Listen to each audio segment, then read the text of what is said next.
السلام علیکم محترم. وعلیکم السلام ورحمۃ اللہ. یہ ہم سب کے لیے اور آمنا سامنا میڈیا کے لیے بہت ہی باعث رحمت بھی ہے اور فخر بھی ہے کہ آج الحمدللہ آپ آمنا سامنا میڈیا پر آپ نے اپنا وقت دیا، قیمتی وقت دیا. کہ ہم جانتے ہیں کہ آپ بہت مصروف ترین شخصیت ہے، ماشاءاللہ بہت کام کر رہے ہیں. الحمدللہ اللہ تعالیٰ آپ بہت کو صحت عطا فرمائے. استقبال ہے آپ کا. بہت بہت شکریہ. اللہ. میں ناظرین سے بتا دوں کہ مولانا سجاد نعمانی رحمانی صاحب جو ہے کسی تعارف کے محتاج نہیں ہے. مولانا تعارف پیش کرنا میرے لیے بہت ہی مشکل ہوگا. الحمدللہ قومی ہی نہیں بین الاقوامی سطح پر مولانا بہت ہی اہم شخصیت میں مانے جاتے ہیں. بہت بڑا مرتبہ ہے. اور آج آمنا سامنا میڈیا میں ہم نے اپنے خاص پروگرام روبرو کے ذریعے ان سے بات کرنے کی کوشش کر رہے ہیں. ہم ایک طرح سے میں یہ کہنا چاہوں گا کہ آج آمنا سامنا میڈیا پر روبرو آن لائن اس انٹرویو کا افتتاح ہے. مولانا کے بدست مبارک ان کے شخصیت جو ہے آج اس ہمارے آن لائن انٹرویو کا افتتاح کرے گی. یہ ہمارے لیے بہت بڑی بات ہوگی اور ناظرین کے لیے بھی، ہمارے سبسکرائبر کے لیے بھی، اور ہندوستان بھی ہمارے بھائیوں کے لیے اور دیش واسیوں کے لیے. تو حضرت آپ کے ذریعے افتتاح ہے آج کے اس پروگرام کا جو ہم نے آمنا سامنا میڈیا نے جو نئی شروعات کی ہے. یہ ہمارے لیے بہت فخر کی بات ہے. کیا اللہ خیر فرمائے، انشاءاللہ بہتر ہوگا. اللہ مبارک فرمائے. آمین آمین آمین. محترم میں سوال کرنے کی طاقت تو نہیں رکھتا آپ سے کہ میں کچھ سوال کروں آپ سے، لیکن دیش کے موجودہ حالات سے پوری دنیا واقف ہے اور ہم سے آپ بہت زیادہ واقف ہے. ہماری معلومات کم ہو سکتی ہے لیکن آپ کا دائرہ بہت وسیع ہے ماشاءاللہ. آپ کی سوچ کا بھی، آپ کے تعلقات کا بھی، اور آپ جو کام کریں اس کا دائرہ بھی بہت وسیع ہے. الحمدللہ اللہ کا شکر، اللہ کا احسان ہے. آج کے حالات میں ہم جس طرح سے دیکھ رہے ہیں کہ سب سے پہلے میں بہت ساری باتیں کرنے کے لیے، لیکن بہت طویل گفتگو نہیں کریں گے ہم. مختصر وقت میں جو باتیں پورے دیش کے حالات سامنے آ جائے. ایک طرح سے دیش کے اوپر اور دیش میں 20 کروڑ مسلمانوں پر ایک طرح سے آفت آئی ہوئی ہے، اور مسلمان جو ہے اس ملک کے جو ہے ایک امتحان کی گھڑی سے گزر رہے ہیں. پہلے NRC، CAA، NPR، اس کے بعد میں اب ہم یہ دیکھ رہے ہیں کہ جس طرح سے اس وبا کا پھیلاؤ ملک میں ہوا ہے پوری دنیا کے بعد میں ہندوستان پر اس کا اثر جو ہوا ہے، اور اس وبا نے عالم اسلام کو، پوری دنیا کو، اور اس بمبئی شہر کو اور ہندوستان کو اپنی لپیٹ میں لے رکھا ہے. بدقسمتی سے ہم یہ دیکھ رہے ہیں کہ اس وبا کو لے کر بھی جس طرح سے مرکز کا معاملہ ہوا، نظام الدین مرکز کا، اس وبا کو لے کر بھی میڈیا نے جو ہائے ہلہ مچایا اور جس طرح سے مسلمانوں کو بدنام کرنے کی کوشش کی، کہیں نہ کہیں وہ کامیاب نظر آ رہے ہیں ہمیں. اور اس کا اثر یہ دیکھنے کو یہ مل رہا ہے کہ آج UP میں، دوسرے اور ضلعوں میں، یا گجرات میں اور ریاستوں میں مسلمانوں کو اس وبا کو لے کر اور نظام الدین مرکز کو لے کر ٹارگیٹ کیا جا رہا ہے. اس پہ آپ کے تاثرات کیا ہے دیش کے لیے؟ دیکھیے، بات یہ ہے کہ یہ جو کچھ بھی ہو رہا ہے وہی ہو رہا ہے جس کی ہم کو خبر دی ہے اللہ نے اپنی کتاب میں، اور رحمۃ اللہ علیہ وسلم نے اپنے بے شمار ارشادات. آپ نے یہ بتایا تھا کہ ایک وقت ایسا آئے گا کہ دنیا کی تمام قومیں تم پر ٹوٹ پڑیں گی، اس طرح جس طرح بھوکے لوگ کھانے کے پیالے پر ٹوٹ پڑتے ہیں. جی تو یہ تو ہمارے ایمان و یقین کو مضبوط کرنے والے حالات ہیں، اس لیے کہ یہ وہی ہو رہا ہے جو اللہ کے رسول نے فرمایا. هذا ما وعدنا اللہ ورسول. جب صحابہ کرام تیز ہوئے اور مختلف قبائل اور مذاہب ٹوٹ پڑے ان پر، تو صحابہ نے یہی ان کا رسپانس، یہ ریئیکشن، یہ وہی ہو رہا ہے جس کا ہم سے اللہ اور اللہ کے رسول نے وعدہ کیا. تو اس میں نہ مایوسی تو کوئی بات ہے، نہ حیرت اور تعجب کی کوئی بات. اب وہ زیادہ قابل فکر بات ہے وہ یہ کہ ہم ان حالات کا مقابلہ کیسے کریں، چیلنجز کا مقابلہ کیسے کریں. جی جی تین شکلیں ہوتی ہیں جب کوئی چیلنج کسی قوم پر آتا ہے. جی ایک تو یہ کہ وہ قوم مایوس ہو جائے، گھبرا جائے، ظاہر ہے کہ پھر اس کا انجام اچھا نہیں ہوتا. دوسری کہ وہ قوم غصے میں آ جائے, جو دوسرے لوگ اس کے ساتھ سلوک یا بدسلوکی کر رہے ہیں اس کی وجہ سے وہ غصے میں آ کر ریئیکٹ کرنے لگے. غصہ تو اگر انسان اپنی فیملی کے اندر بھی بات پر بھی کرتا ہے تو بعد میں اس کو پچھتانا نہیں پڑتا. غصے کے جو بھی قدم اٹھائے جاتے ہیں وہ نقصان دہ جی اس لیے کیفیت یہ ہوتی ہے کہ معتدل نفسیاتی کیفیت کے ساتھ حالات کا مقابلہ کرے. معتدل کا مطلب یہ ہوتا ہے کہ نہ تو مایوس ہوا جائے بلکہ پورے عزم و حوصلے اور ہمت کے ساتھ مقابلہ کرے, اور ہمت کے ساتھ ساتھ عقل مندی کے ساتھ, سمجھداری اور دانش مندی کے ساتھ, جس کو عام طور پر حکمت کے لفظ سے تعبیر کرتے ہیں لوگ. یہ اگر ہم نے اس میں کامیابی حاصل کی تو یہی حالات ہماری نشت ثانیہ اور ثالثہ کا سبب بنے. یہی حالات ایک بہت روشن مستقبل تک ہم کو لے جائیں جی اور یہ کامیابی کسی بڑے چیلنج کے مقابلے کے بغیر کبھی نہیں ہوتی. جی ایک فرد کو بھی اور قوموں کو بھی, فرد کو بھی جو کامیابی ملتی ہے وہ ناکامیوں کے بعد میں جی شرط یہ ہوتی ہے کہ وہ ناکامی کا صحیح تجزیہ کرے کہ ہماری ناکامی کی وجہ کیا ہے, مجھ سے کہاں کہاں غلطی ہوئی, جی اور وہ آئندہ ان کوششوں کو ان غلطیوں کو درست کر کے نئے سرے سے کوشش کرے. ہم لوگوں نے بچپن میں عربی زبان کی ابتدائی کتاب میں ایک نظم پڑھی تھی چونٹی کے اوپر. اس کا ایک شعر مجھے ہمیشہ یاد رہتا ہے, فرمائیے. لست ارضا بالکسل غایتی ہے جو طلب لست ارضا بالکسل. چونٹی کے ذریعے خدا نے سکھایا ہے کہ چونٹی کو جب چونٹی نیچے سے اوپر چڑھنے کی کوئی ہو, پہلے وہ جلدی گرتی ہے, پھر کچھ فٹ اور اوپر جانے کے بعد پھر گرتی ہے, اور پھر کچھ اور اوپر فٹ جانے کے بعد پھر گرتی ہے, یہاں تک کہ چھت کے قریب تک پہنچنے کے بعد پھر گرتی. لیکن چونٹی مایوس نہیں ہوتی اور ایک سیکنڈ بھی اس کی شکایت میں ضائع نہیں جی کہ اتنی اونچی دیوار کیوں بنا دی, میں چڑھ نہیں پاتی. وہ اپنی کوشش اکثر شروع کرتی رہتی ہے, اور اللہ تعالیٰ نے ہمیں سکھانے کے لیے شاید اس کو ایسی خلقت دی ہے کہ اس کے اندر ہڈی نہیں رکھی, کیونکہ وہ بار بار گرے گی تو فریکچر ہو جاتا. جی تو یہ حالات جو ہیں یہ حالات بہت امید افزا بھی ہے.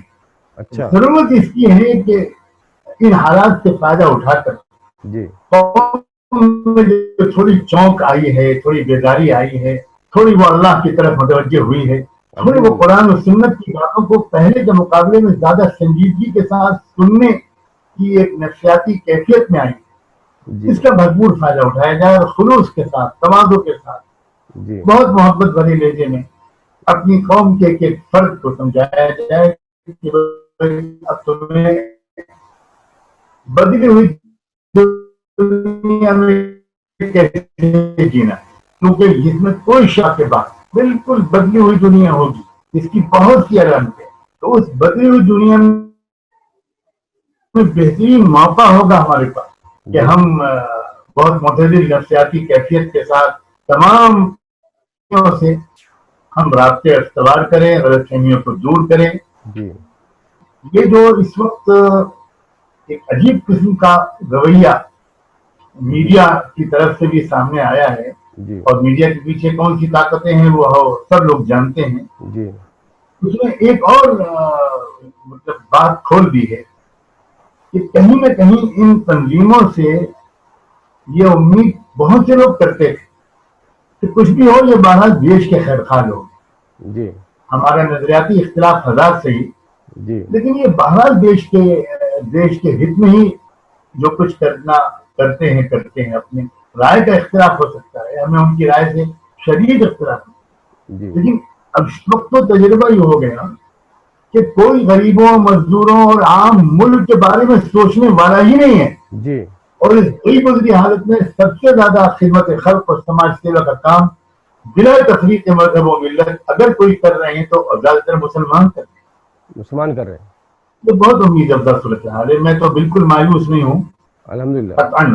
جی بس مجھے اس کی فکر ہے کہ ہم اس چیلنج کو ایک بہترین موقع میں تبدیل کر پائیں گے یا نہیں. جی پر امید ہوں انشاءاللہ فکر مندی کے ساتھ ساتھ. جی محترم، ان چیلنجز کے ساتھ ساتھ آپ نے امت مسلمہ کے کردار کی بات کی یا ان کی ذمہ داری کی بات کی. اس وبا سے تو انشاءاللہ نکل جائے گا ملک بھی اور پوری دنیا بھی انشاءاللہ. یہ ایسی اللہ کی ذات سے ہمیں یقین بھی ہے، امید بھی ہے انشاءاللہ. لیکن اس وبا کے بعد میں جس طرح سے ابھی مسلمانوں کو ٹارگٹ کر کے اس وبا کو پھیلانے کا ذمہ دار قرار دیا جا رہا ہے، مسلمانوں کو بہت ساری جگہوں پر خاص طور سے سہارنپور کی رپورٹ آئی اور جگہ کی بھی کہ مسلمانوں کو غیر مسلم علاقوں میں گھسنے نہیں دیا جا رہا ہے، کہ آپ کو نہ وہاں پر کاروبار کرنے کی اجازت ہے، نہ دھندا کرنے کی اجازت ہے. ان سے آئیڈینٹی کارڈ پوچھ کر داخل ہونے دیا جا رہا ہے کہ آپ اگر مسلمان ہیں تو آپ ہندو علاقوں میں داخل نہیں ہو سکتے، یہاں پر کچھ بیچ نہیں سکتے. ان کی چھوٹی چھوٹی ریڈیو کو جو ہے اجاڑا جا رہا ہے، ان کو نقصان پہنچایا جا رہا ہے. یہاں تک کہ رپورٹیں یہ آئی یو پی سے کہ وہاں پر رات کو گھروں میں 3 بجے پہنچ کر کسی کو بھی اٹھا لیا جاتا ہے کہ آپ کو چلو ٹیسٹ کرنا ہے، بچوں کو بھی اور عورتوں کو بھی، بڑوں کو بھی، چھوٹوں کو بھی، رات کو 2 بجے 3 بجے. تو ان حالات سے کیسے نمٹے اور سرکار کی ذمہ داری کیا بنتی ہے؟ دیکھیے، آپ جو کچھ صورتحال کی منظر کشی کر رہے ہیں بالکل درست ہے، جی بلکہ اتنی مختصر سی گفتگو میں پوری صحیح منظر کشی کی نہیں ہے. جی بالکل. بے شک ہر طرف نفرت کی آگ بھڑکائی جا رہی ہے، اس میں کوئی شک نہیں. جی لیکن آپ غور تو کیجیے کہ اللہ کے رسول صلی اللہ علیہ وآلہ وسلم اور ان پر ایمان لانے والے اور ایمان لانے والیاں، بلکہ ایمان نہ لانے والے بھی وہ غیر مسلم لوگ جو بنو ہاشم سے تعلق رکھتے تھے اگرچہ ایمان نہیں لائے تھے، جی 3 سال تک ان کا سوشل بائیکاٹ کیا. جی بچے بھوک سے بھلاتے تھے، کوئی ان کے ہاتھ میں کوئی چیز بیچتا نہیں تھا. معاہدہ کیا گیا، لکھا گیا جی کہ مسلمانوں کے ہاتھ میں کوئی چیز بیچی نہ جائے، سوشل بائیکاٹ کیا جائے. جی یہ سب ہوا ہے ہوں، اور اسی کے نتیجے میں عام ہمدردی بعد میں ملی اور اسی کے نتیجے میں اللہ تعالیٰ کی استقامت کے بعد ایسی مددیں آئیں. اسی کے بعد پھر سفر معراج بھی ہوا، سفر طائف بھی ہوا اور اس کے بعد ہجرت بھی ہوئی. ہمارے سامنے ایک بلو پرنٹ ہے حضور اکرم صلی اللہ علیہ جی وسلم کی سیرت. ہماری جو سب سے بڑی کمزوری ہے وہ یہ ہے کہ جو لوگ قرآن و سیرت کے عالم ہیں جی سمجھاتے، اور جو لوگ ہمارے صحافی دوست جو حالات حاضرہ کی منظر کشی کرتے ہیں وہ اس کو سیرت سے جوڑ کر نہیں سمجھاتے. جی بالکل میں پر امید ہوں یہی حالات سبب بنیں گے. ہو سکتا ہے کہ کچھ مدت تک ہم کو بہت تکلیفیں سہنی پڑے، لیکن ایک تو ہمارے درمیان کون مومن ہے اور کون منافق یہ اسی سے طے ہوگا. جی ہماری چھٹائی ہو رہی ہے، یہ بھی بات صحیح ہے. چھٹائی ہو دوسری رہی ہے. طرف دوسری سماجوں کے اچھے شریف انسانوں کی ہمدردیاں ہم کو بہت بڑی تعداد میں حاصل اور وہ ہمدردیاں بہت بڑی تبدیلیاں پیدا کریں گی. ہمیں مستقبل کی طرف دیکھنا چاہیے. جی اس وقت جو ہو رہا ہے یہ صرف منفی پہلو نہیں رکھتا، ڈپینڈ کرتا ہے کہ ہم اس کو کیسے فیس کریں. میں جی پھر زور دینا چاہتا ہوں اس بات پر کہ انہی حالات سے بہت بہتر نتیجے انشاءاللہ برآمد ہوں. بشرط یہ ہے، میں پھر دوہراتا ہوں کہ ہم صحیح طریقے سے ریئیکٹ کریں، صحیح طریقے سے ریئیکٹ کریں. آپ یہ بھی محسوس کیجئے کہ یہ جو میڈیا جن خبروں کو دیتا ہے، جی کیا سب کچھ پورے ملک میں جو ہو رہا ہے یہ تمام خبروں کو میڈیا دے رہا ہے، دے سکتا ہے؟ کیا ایسا نہیں ہو رہا ہے کہ اس کو دیکھ دیکھ کر غیر مسلموں کی بہت بڑی تعداد ان نفرت کے سوداگروں سے نفرت کرنے لگے؟ ان کے بارے میں اگر کچھ خوش فہمی یا غلط فہمی کسی کے ذہن میں تھی تو ایسے لوگوں کی تعداد روز بڑھ رہی ہے اور بڑھے گی، جو ان کی اصل حقیقت سے واقف ہو کر انصاف کی رائے میں مظلوموں کے ساتھ شریک ہو. جی تو مثبت پہلو بھی بہت ہیں، جو ان بہت جی تو اپنا انشاءاللہ ریئیکشن ہم ڈیولپ کرنا. جی تو انشاءاللہ ہم اللہ کی ذات سے یہ امید رکھیں کہ انشاءاللہ ہندوستان میں ایک نیا انقلاب آنے کو ہے بھارت میں ان حالات کے بعد. مجھے تو کامل یقین ہے اس بات. بالکل میرا تو ایمان ہے, یقین سے بھی آگے بڑھ کر میرا ایمان ہے. جی یہ چمن معمور ہوگا نغمہ توحید سے. علامہ اقبال نے بلا وجہ نہیں کہا تھا, وہ صاحب نظر انسان, اور اسی لیے انہوں نے اسی نظم کے آخری شعر میں کہا تھا کہ آنکھ جو کچھ دیکھتی ہے لب پہ آ سکتا نہیں, محو حیرت ہوں کہ دنیا کیا سے کیا ہو جائے. کیا اور یہ انقلاب صرف بھارت میں نہیں آئے گا, یہ عالمی پیمانے پر. عالمی پیمانے پہ. آپ سوچئے کہ اٹلی کا ایک وقت صومالیہ گیا ہوا تھا. جی اٹلی موسٹ ڈیولپ ملک ہے, جی صومالیہ انتہائی غریب اور پسماندہ ملک ہے, اور وہ اٹلی کا وقت صومالیہ میں لاک ڈاؤن میں پھنس گیا. جی تو اس نے یہ درخواست کی ہے صومالیہ کی حکومت سے, تازہ ترین خبر ہے جی کہ ہم اپنے ملک واپس نہیں جانا چاہتے, ہم کو اپنے ہی ملک میں رہنے کی اجازت دی. اسی صومالیہ کا وزیر اعظم سابق جب الیکشن میں ناکام ہو گیا جی تو اس نے ہجرت کی ایام خوشحالی اور کے ساتھ میں برطانیہ میں گزاروں گا, اور وہاں وہ کورونا وائرس میں مبتلا ہو کر اس کا انتقال ہو گیا. او بڑی تبدیلیوں کا وقت ہے. جی میں پچھلے کافی عرصے سے یہ بات سمجھانے کی کوشش کر رہا ہوں کہ بہت بڑی تبدیلی اب قریب ہے. اب اس تبدیلی کی شروعات ہو چکی ہے اور بڑی تیز رفتاری سے وہ تبدیلی ہوگی, ملکی سطح پر بھی اور عالمی سطح پر. ضرورت ہے اس بات کی کہ سنجیدگی کے ساتھ قرآن مجید کو زندہ رہبر کتاب السرنو ہم اس کو سنجیدگی کے ساتھ, ہم اب تک بیان سنتے رہے, تقریریں سنتے رہے, اس کے بعد دعا کر کے اٹھ جاتے رہے, بعد میں بھول جاتے رہے, ہم اپنی نارمل زندگی میں مشغول ہو جاتے. اب وہ زندگی نارمل نہیں رہی, اور ابھی بہت عرصے تک اس طرح کی نارمل زندگی کا کوئی تصور نہیں کرنا چاہیے. اب بہت میجر تبدیلیاں زندگی میں لانی پڑیں گی اور انشاءاللہ آئیں گی. اللہ تعالیٰ نے ایسے ہی حالات بنا دیے ہیں کہ وہ تبدیلی لانا ان بہت سے ہمارے بھائیوں بہنوں اور نوجوانوں کے لیے بھی آسان ہو جائے گا جن کے لیے اب تک یہ آسان نہیں تھا. حضرت ایسی بھی خبریں آ رہی ہیں کہ کورونا وائرس کے نام پر جو سروے کیا جا رہا ہے, ابھی ہم نے کل ہی ایک ویڈیو دیکھی سوشل میڈیا پر جہاں پر آغا خان ٹرسٹ کے نام سے کچھ لوگ جو ہے محلے میں پہنچے, انہوں نے وہاں سروے کیا کہ ہم آغا خان ٹرسٹ کی جانب سے آئے ہیں اور کورونا وائرس کا سروے کر رہے ہیں کہ کہاں پر کیا ہے, اور انہوں نے وہاں پر جو معلومات حاصل کرنی تھی وہ کہیں نہ کہیں سی اے اور این آر سی کی معلومات سے میل کھا رہی تھی. وہ جو انہوں نے پوری شجرہ جاننا چاہا کہ آپ کہاں سے آئے, آپ کے آباء و اجداد کون ہے, کیا ہے, اور وہاں پر بس دہلی کا پیپر تھا. وہ جو جب لوگوں نے پوچھا کہ آپ کے کاغذ کون سا ہے بتائیے, آپ کے آغا خان ٹرسٹ سے آئے ہیں, جب کاغذ دیکھا گیا ہے وہ تو وہ دہلی سرکار کا تھا. وہ تو کہیں نہ کہیں دہلی سرکار کی ان حرکتوں سے, یا یہ کہیے کہ جس طرح سے اروند کیجریوال جب بھی لائیو آتے ہیں تو یہ ایک نشاندہی کرنا نہیں بھولتے وہ کہ نظام الدین مرکز کے کتنے پیشنٹ ہیں. وہ اور قوموں کے پیشنٹ نہیں بتاتے ہیں کہ اس کے کتنے مریض ہیں, لیکن نظام الدین مرکز پہ ان کا ایک خاص طور سے ٹارگیٹ ہوتا ہے. اور ان کا ایک جملہ تو بہت ہی تکلیف دہ تھا کہ یہ کہا انہوں نے کہ نظام الدین مرکز میں جو ہے لوگ کورونا لے کر آئے باہر سے, یعنی وہ تبلیغی جماعت کے لوگ کورونا لے کر آئے. ایک عجیب سا ایک سوال ان کا جملہ تھا جس پہ بڑا تعجب ہے. تو اس پہ محترم حضرت آپ کیا کہنا چاہیں گے؟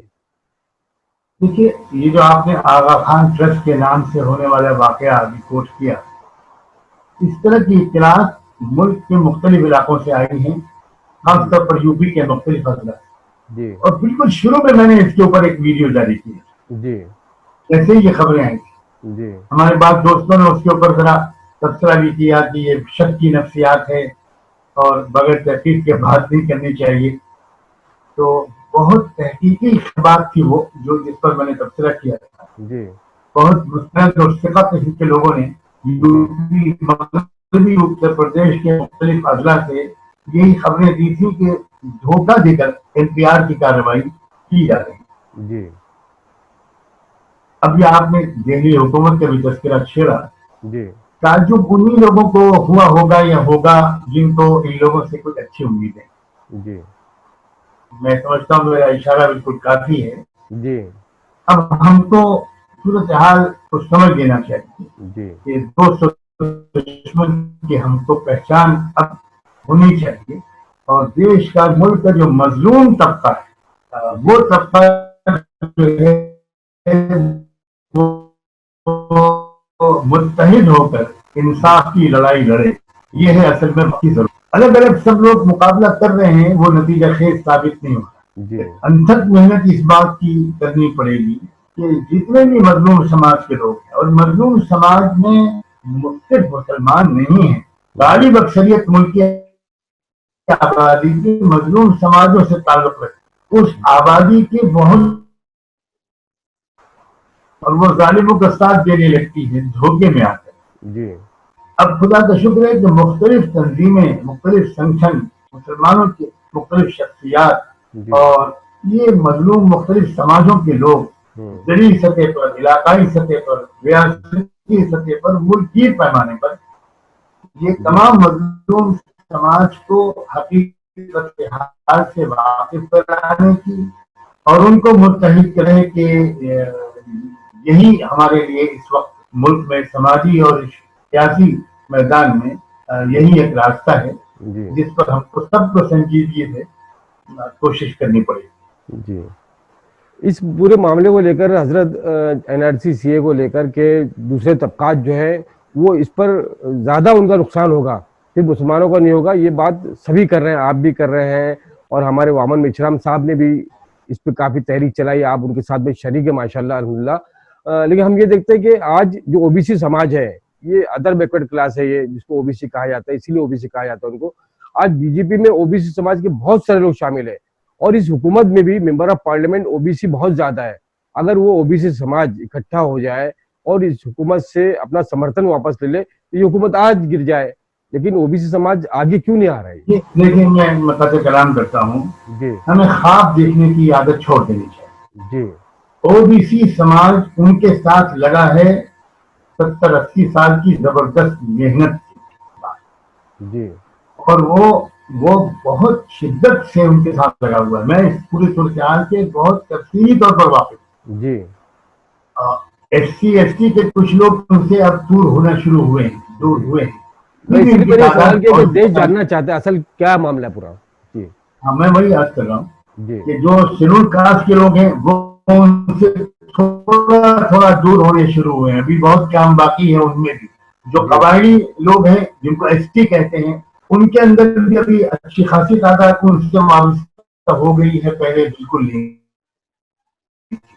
آسام ہمارے سامنے کھلی ہوئی مثال ہے. آسام کی پوری آبادی ٹرائبل ہے, قبائلی ہے, اور ان کا کوئی تعلق نہیں تھا آر ایس ایس سے یا ان لوگوں سے. وہ تو مورتی پوجا بھی نہیں کرتے. لیکن ہماری غفلت بھی تو ہے, آپ بھی تو یہ بھی تو ذرا غور کریں, ہم اپنا احتساب بھی تو کریں. ہماری جماعتیں بڑے بڑے جلسے رام لیلا میدان میں کر لیتی ہیں اور زندہ باد کے نعرے لگوا لیتی ہیں. لیکن زمینی سطح پر سماجی رابطے قائم کر کے ہم نے کبھی مظلوم سماجوں سے رابطہ قائم. ہم اپنی قومی یکجہتی کے جلسوں میں انہی لیڈروں کو لا کے بٹھا دیتے ہیں جو ظلم کے پیشوا ہیں.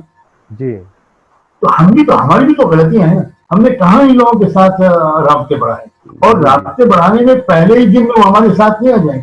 جی ہزاروں سال کے شکوک و شبہات ہیں ان کے ذہنوں میں. جی میرا اشارہ کافی ہونا چاہیے. ہاں بہت محنت کرنی ہمارے پڑے بادشاہوں نے, اکثر بادشاہوں نے اپنے دور حکومت میں اس ساتھ وہ برت نہیں کیا, وہ سلوک نہیں کیا جو ان کو کرنا چاہیے. جی تو اس سب کی ہم کو فصل کاٹنی پڑ رہی. جی اب او بی سی پر لوگوں نے محنت کی, انہوں نے ایس سی ایس ٹی پر محنت کی, انہوں نے سکھوں کو اپنایا, انہوں نے لنگایت لوگوں کو اپنایا, انہوں نے آدی واسیوں کو اپنایا. وہ جا کے تو دیکھے کروڑ ڈالر خرچ کرے, اور آدی واسیوں کو انہوں نے کس طرح استعمال کیا. گجرات کا سارا جو قتل عام تھا وہ آدی واسیوں نے تو کیا. تو ہم نے جو کام ہمیں کرنا چاہیے تھا ہم نے نہیں.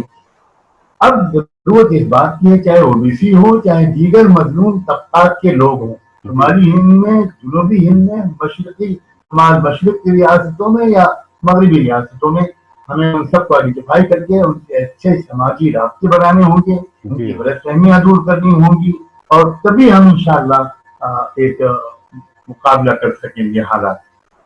جی تو حضرت یہ اتنے ہمارے سامنے مشکل حالات ہے اور مقابلہ بہت سخت ہے، تو ہماری ملی سماجی تنظیمیں جو بڑی، میں نام نہیں لینا چاہوں گا، میں ساری بڑی تنظیمیں یہ ایک جگہ اکٹھا کیوں نہیں ہو پا رہی جیسے ہونا چاہیے؟ اگر یہ اکٹھا ہو جاتے تو ہم ان حالات تک پہنچتے ہی نہ.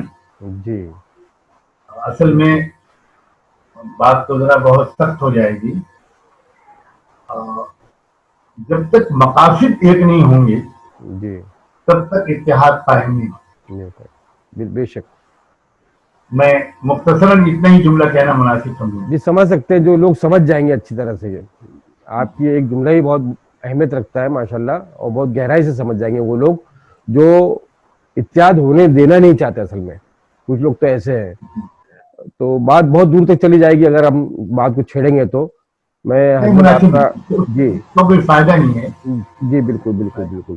میں حضرت آخر میں بس صرف آپ سے یہ گزارش کروں گا کہ دعا فرما دیجئے سب کے لیے، اور ایک اپیل جو آمنا سامنا میڈیا کے لیے، جتنے چاہنے والے ہیں، ہمارے سبسکرائبر ہیں، جو آپ کو دیکھتے ہیں، ان سے گزارش کر دیجئے کہ آمنا سامنا میڈیا کو جو ہے طاقت دیں، کیونکہ ہم چھوٹی سی ہماری کوشش، ہم کام کر رہے ہیں، اس میں ہماری مدد ماشاء اللہ میں تو آپ کے چینل کو کبھی کبھی خود دیکھتا بھی رہتا ہوں. جزاک اللہ. اور الحمدللہ. یہ اندازہ ہے کہ آپ سنگل ہینڈیڈلی غالباً سخت محنت کر کے یہ چینل چلا رہے ہیں. میری نیک خواہشات اور خلوص دعائیں آپ کے ساتھ ہیں.